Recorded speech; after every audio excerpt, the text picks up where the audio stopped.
Baik, selamat pagi. Assalamualaikum warahmatullahi wabarakatuh. Salam sejahtera untuk kita semua. Ya, untuk pagi hari ini adalah pertemuan ketujuh. Jadi ini adalah pertemuan terakhir untuk mata kuliah akuntansi biaya satu ya. Untuk UAS minggu depan, eh pertama diharapkan untuk tugas-tugas yang belum bisa dilengkapi terlebih dahulu ya. Maksimal nanti H+2 setelah UAS ya, masih bisa ya. Kemudian untuk materi UAS mungkin nanti ya saya akan ambil dari yang beberapa pertemuan setelah UAS ini. Nah, setelah UAS ini kita ada materi mengenai perhitungan biaya produk bersama dan produk sampingan minggu lalu ya. Kemudian ada perhitungan biaya proses. Nah, dengan yang hari ini. Nah, kemudian kalau yang job order costing menggunakan metode JKL mungkin saya tidak masukkan karena itu masih terkait di yang sebelum semester ya, ujian tengah semester sebetulnya ya. Nah, jadi kemungkinannya adalah perhitungan biaya proses, perhitungan biaya produk, tapi mungkin ini kalau yang biaya pesanan job order nanti saya coba pertimbangkan kembali ya, karena ini lebih mudah dibandingkan yang JKL ya. Kemudian dengan yang materi hari ini. Tetapi Anda tidak perlu mengerjakan semuanya ya. Jadi nanti silahkan pilih. Nanti saya akan konfirmasikan lagi bab-bab mana yang akan masuk ke dalam UAS ya di Google Classroom. Dan Anda hanya mengerjakan satu project saja gitu. Silakan Anda pilih project mana yang menurut Anda paling mudah karena terkait dengan waktu ya, terbatas. Jadi dari topik-topik tersebut mana yang menurut Anda paling mudah gitu. Nanti itu yang Anda kerjakan soalnya. Ya, jadi tetap ada empat tipe soal, tetapi yang mana yang termudah nanti silakan itu yang Anda kerjakan. Ya, jadi dalam satu tipe soal itu ada empat tugas, tetapi silakan Anda pilih. Oke ya, seperti itu. eh Ya untuk tugas kalau bisa jangan lebih dari H+7 setelah UAS ya, karena saya mau rekap untuk bulan depan harus selesai. Oke, sekarang kita masuk ke bab terakhir kita. Sebetulnya memang kita masih harus punya 3 bab. Mungkin nanti akan dilanjutkan di akuntansi biaya 2 eh sesuai jadwal akademiknya nanti ya. Oke, yang hari ini kita akan bahas adalah mengenai pengendalian biaya material ya. Jadi ada 3 bab sebetulnya tentang pengendalian ini ya. Yang pertama biaya material, biaya tenaga kerja atau biaya eh, langsung dan tidak langsungnya. Kemudian ada yang biaya overhead. Nah, hanya ini yang saya ambil adalah yang paling pokok ya dari 3 tersebut, yaitu biaya bahan bakunya ya. Oke, untuk pengendalian biaya material ini sangat diperlukan. Mengapa? Karena manajemen persediaan yang efektif itu adalah salah satu eh, good service ya untuk para pelanggan kita ya. Sehingga kita ketika kita bisa melakukan produksi yang efisien, maka secara otomatis pengendalian investasi dalam persediaan pun akan meningkat ya. Nah, kemudian jelas di sini kita membutuhkan yang namanya sistem peramalan penjualan, pembelian yang terencana dan penerimaan dan juga penyimpanan produk yang baik ya. Pada dasarnya kita sudah pelajari ada 3 bahan baku ya yang disebut dengan bahan baku dasar ya, bahan baku langsung dan bahan baku tak langsung ya. Nah, kemudian ada 3 prosedur yang harus kita perhatikan ketika kita membeli bahan baku. Yang pertama adalah permintaan pembelian ya. Nah, permintaan pembelian ini adalah merupakan pesanan tertulis dari bagian gudang yang menangani persediaan atau supervisi departemen yang bertanggung jawab mengenai persediaan yang ditujukan ke departemen pembelian sebagai permintaan kebutuhan bahan ya. Jadi kalau di dalam purchasing maka otomatis yang perlu kita concern adalah satu form dari purchasing itu sendiri ya, PO, purchase order. Kemudian ada pesanan pembelian, merupakan permintaan kepada tertulis yang dilakukan kepada supplier. Jadi ini biasanya oleh departemen purchasing ya yang melakukan karena mereka yang mendapat perintah untuk bisa melakukan pelaksanaan processing ya dari per divisi. Kemudian nanti ada penerimaan bahan. Penerimaan bahan ini adalah tanda bukti di mana mereka telah menerima barang yang sudah dikirim. Ya, jadi di sini formulirnya biasanya dibuat rangkap 4 ya, yaitu ke departemen pembelian, departemen accounting, departemen gudang, dan departemen purchasing itu sendiri. Karena ketika barang sudah masuk, maka semua harus membutuhkan yang namanya bukti ya. Bukti itu biasanya berupa form kalau di dalam perusahaan. Oke ya. Nah, yang hari ini kita akan pelajari di sini kita akan masuk mengenai tentang penilaian persediaan akhir ya. Di dalam penilaian persediaan bahan baku ada dua metode yang perlu kita perhatikan. Yang pertama metode yang dilakukan secara fisik ya. Pada metode ini penerimaan dan pengeluaran bahan baku dicatat pada akun. Persediaan bahan baku, sedangkan kalau terjadi pembelian bahan baku akan dicatat dalam pembelian bahan baku. Jumlah persediaan tidak dicatat secara terus-menerus, melainkan pada setiap akhir periode akuntansi saja. Jumlah persediaan dapat diketahui saat dilakukan perhitungan fisik atau pada stock of name. Nah, jadi sebagai contoh, di sini kita sudah ada keterangan ya bahwa persediaan bahan baku awal kita adalah 400.000. Pembelian bahan baku kita adalah 5.797.750. Jadi ini artinya adalah sisa dari yang periode sebelumnya. Kemudian ini adalah periode yang kita beli sekarang. Nah, kemudian ada bahan baku yang siap digunakan. Yang bahan baku siap digunakan ini adalah 6.197.500. Nah, di dalam metode fisik untuk menghitung biaya bahan baku kita bisa menghitung nilai persediaan akhir bahan. Ya, jadi asumsinya adalah untuk menghitung persediaan akhir ya otomatis kita harus melihat kriteria-kriteria berikut ini ya. Jadi ada nanti metode yang sifatnya identifikasi khusus, metode yang sifatnya rata-rata, metode yang sifatnya MPKP ya, metode masuk pertama keluar pertama atau yang kita sering kenal dengan nama FIFO. Dan ada yang kita sebut dengan metode masuk terakhir keluar pertama atau yang kita sering sebut dengan LIFO ya, last in first out ya. Nah, kemudian untuk yang di metode identifikasi khusus ya. Jadi metode ini ada ya, nanti di buku bisa sambil Anda lihat ya. Metode penilaian harga pokok bahan yang digunakan dan penilaian harga pokok persediaan ini banyak ditentukan oleh frekuensi pembelian bahan baku, harga beli yang berbeda-beda. Untuk mengatasi hal ini dapat kita gunakan metode identifikasi khusus. Dalam metode ini setiap bulan setiap bahan yang dibeli dan dimasukkan ke dalam gudang diberi identifikasi khusus terlebih dahulu, biasanya berupa label ya, yang berisi identitas tentang tanggal pembelian, kuantitas yang dibeli, harga pembelian. Sehingga pada akhir periode saat stok opname persediaan bahan baku di gudang dapat diketahui dengan cepat dan berpedoman pada identitas masing-masing bahan baku. Metode ini memang sangat praktis, tetapi memang masih banyak kelemahan ya, karena biasanya kurang akurat ya. Nah, jadi caranya adalah sebagai contoh ya, ini kita lihat dulu. Nah, di sini kita punya pertama ya, ini adalah unit awal kita. Unit awal kita berarti berasal dari periode sebelumnya. Ya, kemudian Ya. Kemudian sebentar ya. Nah, di sini persediaan. Jadi yang kita rekap lebih dahulu di sini adalah persediaan bahan baku kita ya, yaitu sebanyak 800.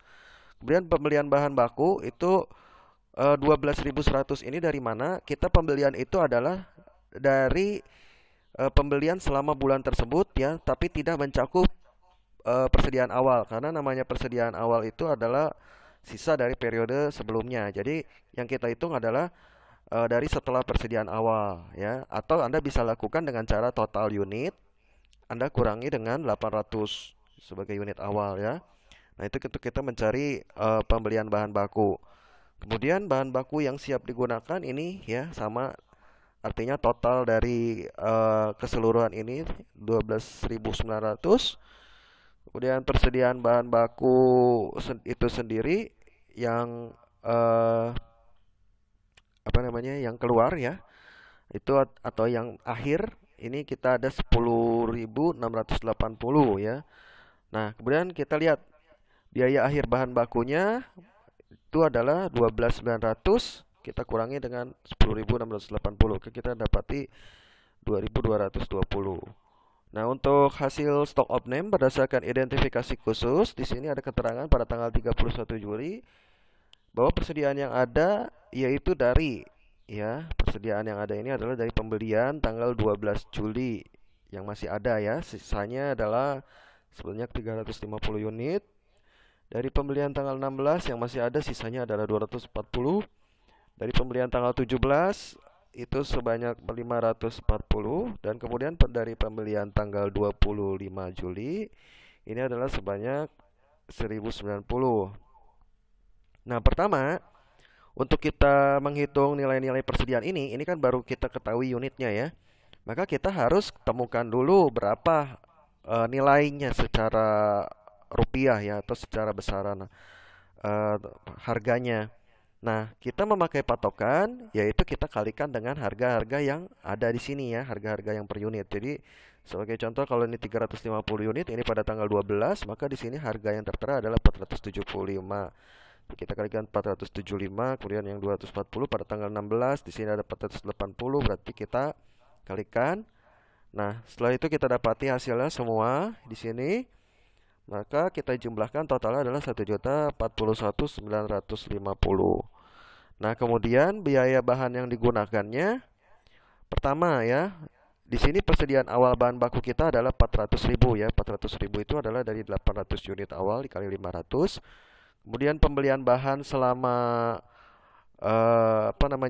periode ini berlangsung ya. Nah, ini bisa Anda lakukan dengan cara nanti ini Anda kalikan dulu semua ya. Ini karena terlalu panjang dan skop PPP-nya tidak cukup, jadi nanti Anda bisa kalikan ini pembelian bahan baku 1.200 kali 500 berapa, 520 kali 475 berapa ya. Ini tambah dikalikan semua ya.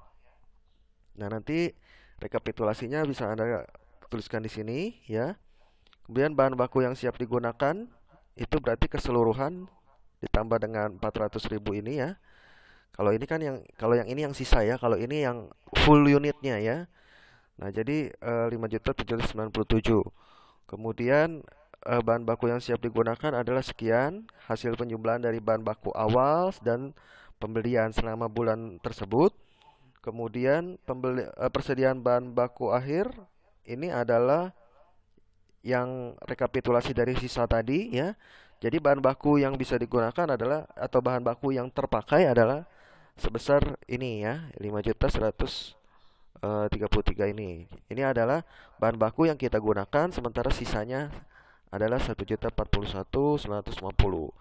Nah, ini kalau kita menggunakan metode identifikasi khusus ya. Jadi, tapi biasanya kalau di dalam perusahaan memang metode ini yang paling sering dipakai, karena metode ini adalah metode yang paling cepat untuk memperoleh hasil ya. Sementara kalau kita menggunakan metode-metode yang lain, kita agak kesulitan karena untuk mencatat kartu pesanan itu kita harus mengumpulkan datanya terlebih dahulu ya. Oke, baik, kita lanjutkan kembali. Nah, sekarang kita masuk ke metode rata-rata ya. Nah, kalau dengan namanya rata-rata artinya kita membagi ya. Di sini kita membagi total harga dikurang pembelian per frekuensi pembelian. Jadi pertama kita lakukan dengan cara ya, kita menambahkan dulu semua harga, artinya rata-rata di sini adalah rata-rata harga ya. Ya, jadi pada metode nilai persediaan ya, persediaan akhir dihitung dengan cara membagi total biaya pembelian bahan dalam satu periode ya. Jadi total biaya harganya dengan total unit yang dikalikan dengan unit persediaan akhir ya. Nah, ini sebetulnya dibagi dua ya. Nanti ada rata-rata sederhana dan rata-rata yang bergerak. Nah, metodenya hampir sama. Pertama kita akan jumlahkan dulu harganya.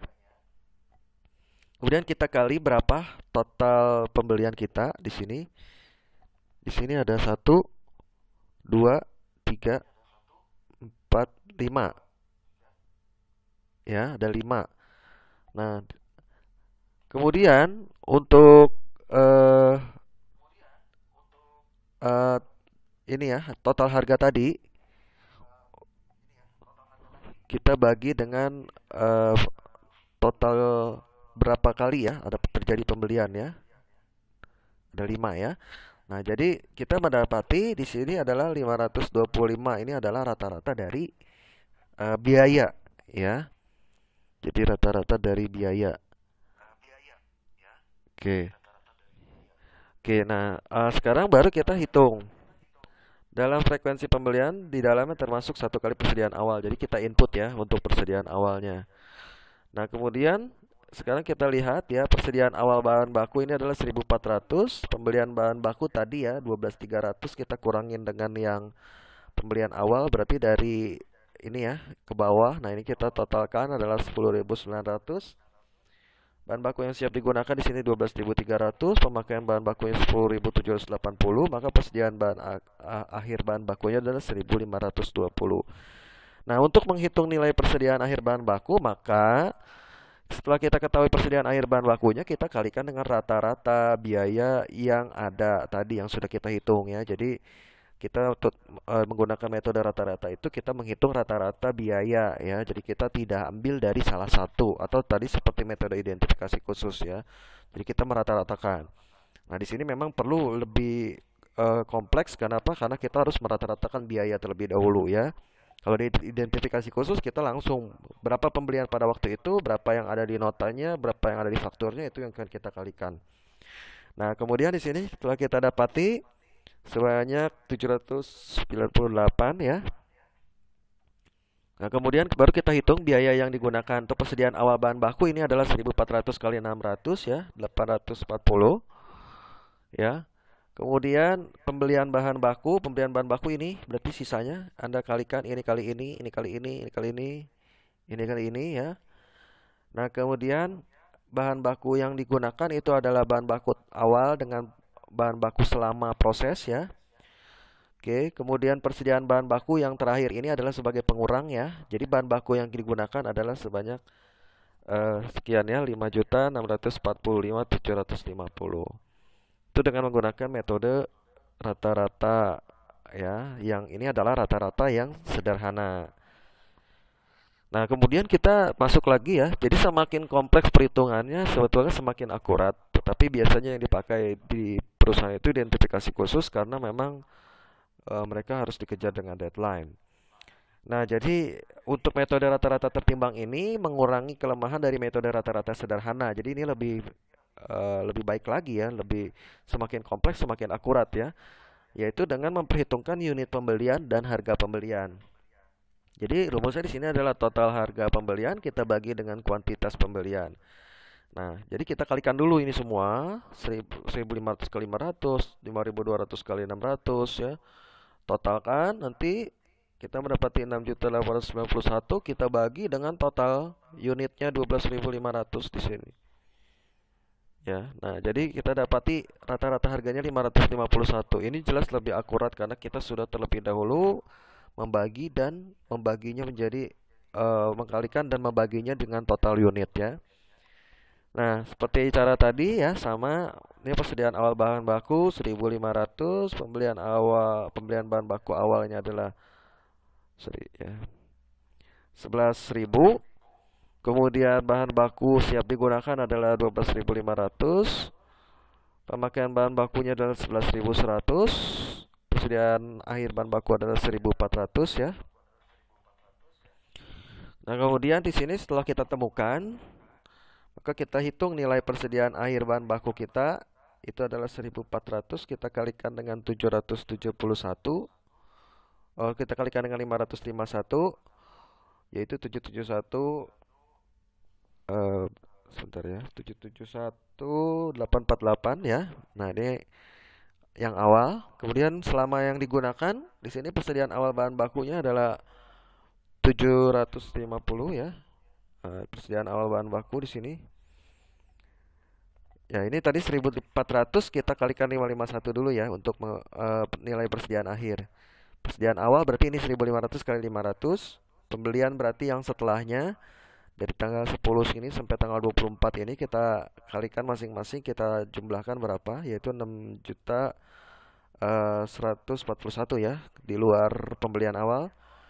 Kemudian bahan baku yang siap digunakan ini adalah berarti kesimpulannya yaitu ini ditambahkan ya. Ya, kemudian persediaan akhir bahan baku ini adalah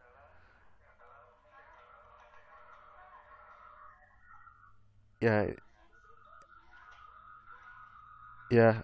ini adalah persediaan akhir bahan bakunya adalah 771 ya yang tadi. Nah, kemudian biaya bahan baku yang digunakan totalnya adalah 6.119. Nah, ini lebih akurat ya. Kalau kita lihat dengan yang sebelumnya, ya ini kita menemukan ada gap di sini ya. Jadi di sini yang lebih akurat adalah yang rata-rata tertimbang karena kita sudah mendapati nilai rata-ratanya itu dengan mengalihkan lebih dahulu baru membagi dengan total per unitnya. Nah, itu adalah dengan cara metode rata-rata ya. Oke, itu dengan metode rata-rata ya. Jadi ada dua. Tadi kita sudah metode identifikasi khusus yaitu dengan mengalihkan secara langsung untuk mendapatkan nilai rata-ratanya ya. Kalau rata-rata untuk mendapatkan nilai persediaannya. Kemudian kalau untuk rata-rata ini adalah dengan kita merata-ratakan terlebih dahulu harga. Kalau di rata-rata sederhana berarti langsung kita merata-ratakan harga, kemudian kita bagi dengan berapa total unit pembelian yang kita lakukan selama bulan tersebut. Kemudian kalau di rata-rata tertimbang kita mengalihkan dulu setiap transaksi, kemudian baru kita bagi dengan total unit. Nah, sekarang kita masuk ke MPKP ya. MPKP ini kalau dalam bahasa Inggrisnya adalah FIFO ya. Nah, jadi dalam metode ini diasumsikan bahwa bahan baku yang pertama kali masuk atau digunakan jadi nilai persediaan akhir. Ya, lebih banyak berasal dari bahan baku masuk atau pembelian terakhir. Nah, jadi metode masuk pertama keluar pertama ini nanti patokan nilai rata-ratanya itu kita ambil dari yang pembelian terakhir di sini ya. Kita yang ambil itu adalah dari pembelian terakhir. Jadi kita tidak merata-ratakan kembali atau melihat dari setiap ini. Jadi kita hanya lihat dari pembelian terakhir.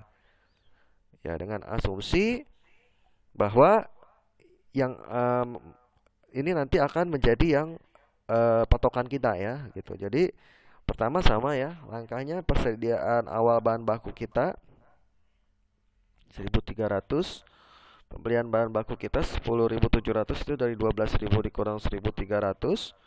Bahan baku yang siap digunakan di sini adalah 12.000 ya. Pemakaian bahan bakunya adalah 10.300 ya. Jadi dari mulai sini ke bawah ya. Nah, di luar dari yang awal.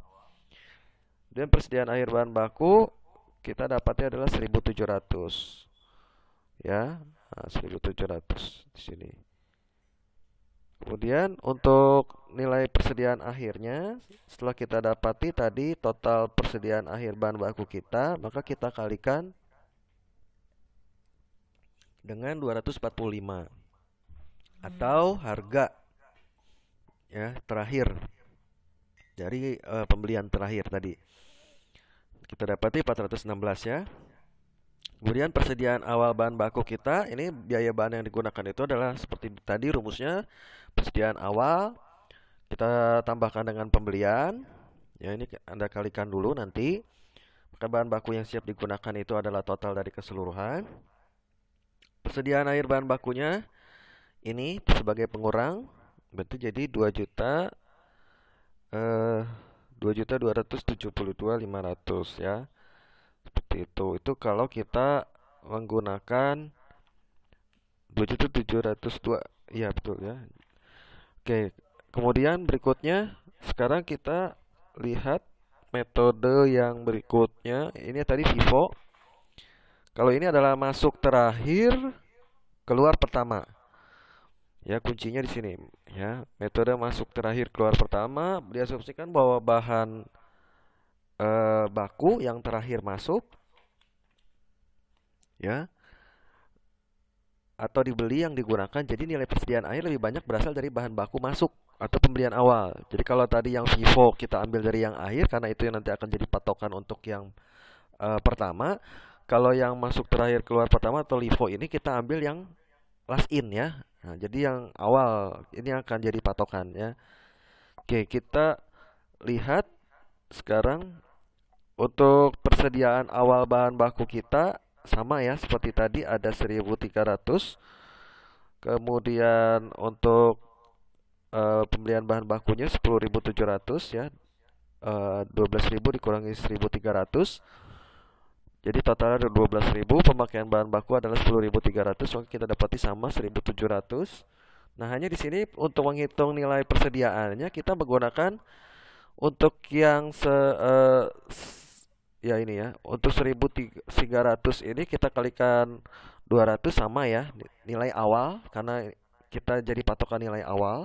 Nilai awal ditambah pembelian yang awal. Ya, pembelian yang awal di sini sorry bukan pembelian awal, pengeluaran yang awal karena yang pertama ya, keluar pertama. Nah, di sini jadi 400 unit, di sininya dikalikan harga yang jual yang paling dekat ya, yaitu 290. Nah, setelah kita dapati di sini hasilnya adalah 1.700 unit ya, sama dengan nilai persediaan baku adalah 376 ya. Nah, oke, jadi ini kita ambil dari tanggal 06 ini 400 ya. Nah, kemudian untuk menghitung biaya bahan yang digunakan, persediaan awal bahan bakunya di sini adalah 260.000 dari 1.300 kali 200 ya. Kemudian pembelian bahan bakunya itu adalah 2.845 ini dari ini ya, Anda kalikan nanti. Kemudian untuk bahan baku yang siap digunakan berarti total keseluruhan ya, total keseluruhan ini setelah dikalikan. Persediaan akhir bahan baku itu kita tadi sudah dapati di sini menghitung persediaan akhirnya, maka kita kurangkan. Jadi kita mendapati biaya bahan yang digunakan kita adalah sebanyak 2.702.500 ya. Seperti itu. Kemudian nah, sekarang bagaimana? Kalau tadi itu adalah tekniknya ya, caranya. Sekarang bagaimana kalau kita mau menerapkan itu di dalam kartu persediaan? Jadi kita langsung praktek di dalam kartu persediaan. Nah, yang kita lakukan di sini adalah metodenya secara perpetual dulu ya, yaitu mencatat jumlah persediaan artinya secara terus-menerus, secara kontinu ya. Sehingga dari catatan tersebut nanti akan menghasilkan data ya. Nah, data ini akan kita pakai untuk kita menghitung metode rata-rata. Ya, di sini metode rata-rata yang akan kita lakukan pertama rata-rata tertimbang ya, karena yang paling akurat rata-rata tertimbang. Nah, di sini kita lihat ya, kalau di dalam kartu persediaan seperti ini, kita lihat di sini unitnya adalah 1.500.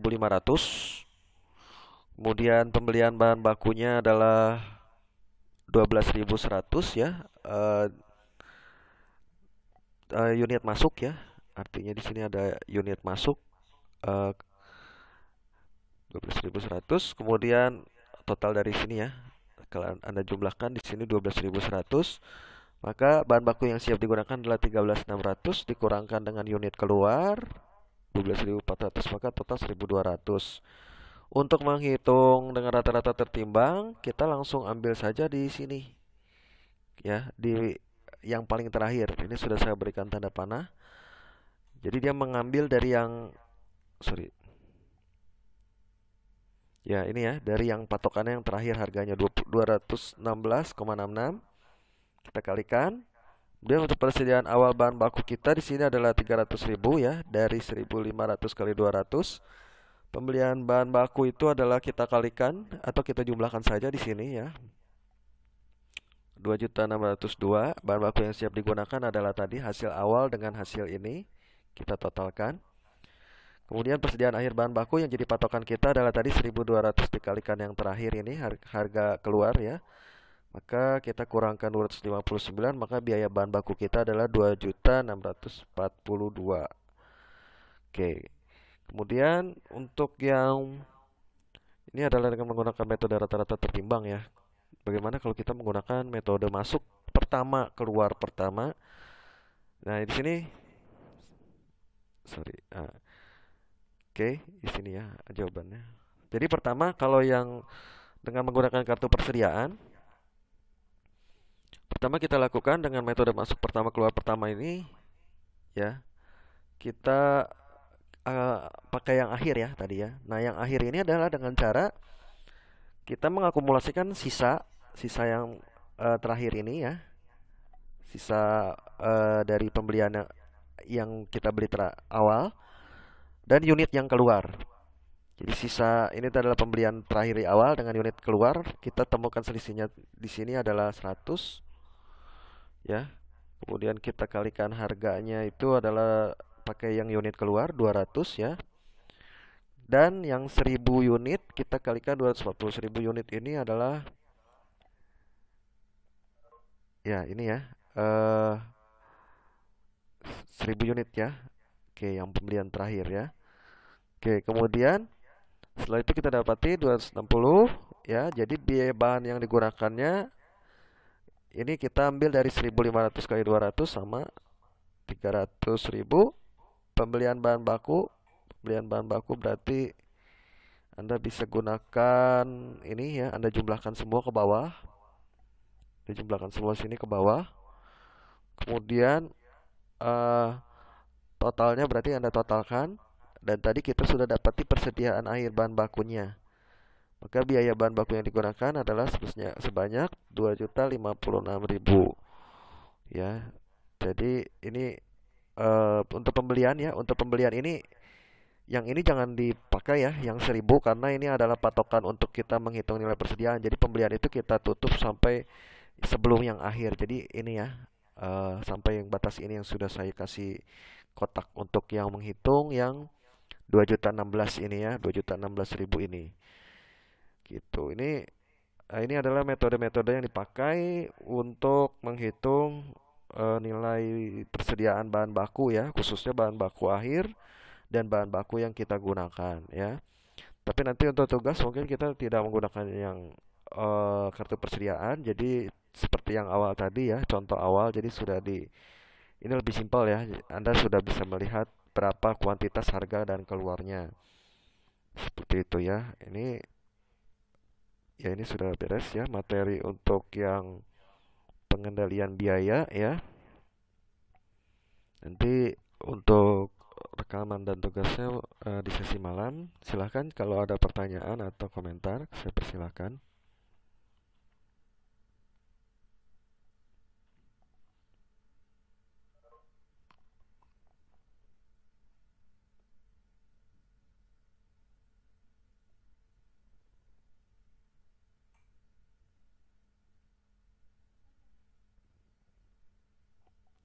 Ya, baik. Ya, baik. eh Nanti ya untuk informasi selanjutnya tentang UAS seperti apa materinya karena saya juga belum buat untuk soalnya. Jadi saya lihat dulu apakah tanggalnya itu minggu depan. Terus nanti baru saya akan berikan pengumuman ya. Yang pasti adalah tugas tolong jangan lebih dari H+7 satu minggu sebelum satu minggu setelah UAS itu paling maksimal ya. Setelah itu sudah saya rekap gitu ya. Oke, seperti itu. eh Ya, saya kira cukup. Jadi untuk UAS nanti eh, intinya nanti saya akan tampilkan topik-topik yang akan keluar. Ya, silakan Anda perdalami di salah satu topik tersebut gitu ya. Mana yang menurut Anda paling Anda kuasai. Ya, jadi karena projectnya kan terbatas kita waktu, berarti paling kita hanya bisa mengerjakan satu project karena satu project pun akan membutuhkan waktu yang sangat lama seperti itu ya. Gitu. Iya, justru itu.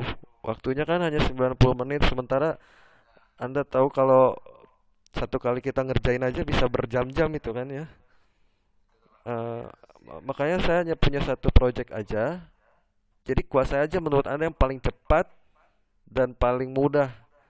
Ya kalau menurut saya sih ini yang terakhir ini agak lebih pendek ya dibandingkan yang lain gitu. Tapi saya kembalikan ke kebijakan masing-masing ya, mana yang menurut Anda termudah gitu. Oh, sorry, sorry. Ya, eh jadi untuk eh UAS itu nanti ya kebijakannya sebenarnya tergantung dari kalian mana yang termudah. Kalau menurut saya yang terakhir ini memang paling sedikit, tapi saya kembalikan ke ya mana yang paling Anda kuasai lah seperti itu ya. Gitu. Jadi tetap semua tipe pasti saya akan send tugas dari pertemuan. Maksudnya tipe-tipe soal itu semua saya akan send. Cuman mana yang menurut Anda paling Anda kuasai itu saja yang Anda kerjakan. Gitu ya. Ya, karena memang terbatasnya waktu. Ya nanti untuk topik-topiknya nanti ya saya follow up di Google Classroom ya untuk topik yang akan muncul sebelum sebelum UAS ya. Karena saya juga belum buat sekarang, jadi saya coba pertimbangkan dulu lah yang mana yang menurut saya tuh paling cepat untuk dikerjakan gitu. Seperti itu ya. Oke, eh nanti untuk recordnya dan untuk kalau PPT-nya sudah ada ya. Untuk recordnya nanti saya nanti malam. Ini juga adalah tugas terakhir ya. Jadi ya segera lah ya sebelum UAS mungkin untuk lebih bisa fokus nanti belajarnya. Sebetulnya kalau Anda bisa kerjakan tugas pasti bisa ya. Oke, mungkin seperti ya. Seperti itu ya, mungkin untuk pertemuan pagi hari ini. Kalau ada pertanyaan dan lainnya bisa Anda sampaikan saja di Google Classroom. Terima kasih banyak ya, selamat mengerjakan UAS. Semoga semua nilainya baik ya dan bisa memuaskan. Terima kasih untuk selama beberapa bulan ini dan mohon maaf kalau ada kekurangan ya karena kita menggunakan sistem daring. Ya ini saya coba untuk seefektif mungkin dengan menggunakan Webex. Ya nanti kalau misalkan masih ada kesempatan lain di akuntansi biaya 2 atau mata kuliah lainnya, ya nanti kita coba rearrange kembali ya. Ya baik, mohon maaf ya atas setiap kesalahan dan terima kasih banyak. Selamat pagi ya. Assalamualaikum warahmatullahi wabarakatuh.